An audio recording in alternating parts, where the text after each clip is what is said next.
I genuinely appreciate it. I appreciate it.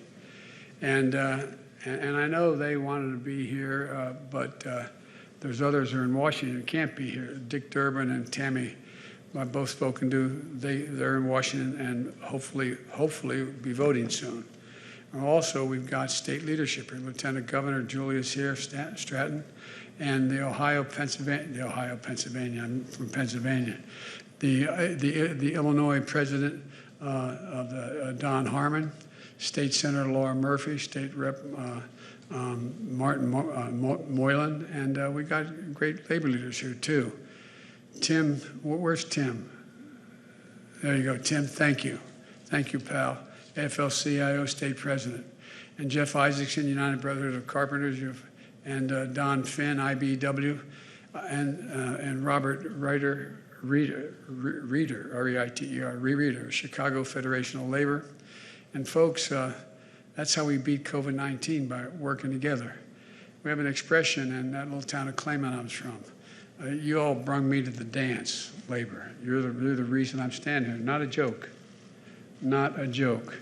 I got elected when I was 29 years old to the United States Senate, 17 days before I was eligible to be sworn in. I had to wait around to be sworn in, not a joke as well.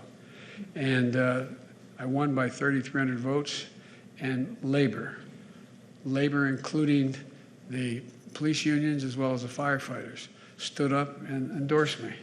And because I kid with the governor, I said I grew up in a town called Claymont, Delaware from 3rd grade on. I went to a little Catholic school called Holy Rosary, and across the street from Holy Rosary was the fire station. And the guys I grew up with, they became either a firefighter, a cop, or a priest. I wasn't qualified for any of them, so I had to be president. And so, but look, it's been a month since I laid out a 6-part plan to accelerate the path out of this pandemic. 1, vaccinate the unvaccinated. 2, continue to keep the vaccinated protected. Keep children safe and schools open, which the governor's doing. Increase testing and masking. Protect the economic recovery and improve the care of the people with COVID-19. We've made real progress across the board. More than 185 million Americans are now fully vaccinated. More than 75% of eligible Americans have gotten at least 1 shot.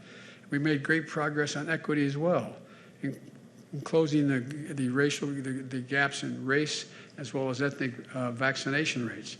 Recent data shows Latino Americans, Black Americans, Native Americans, and Asian Americans have now gotten vaccinated about the comparable rate as white Americans. That's not happened before.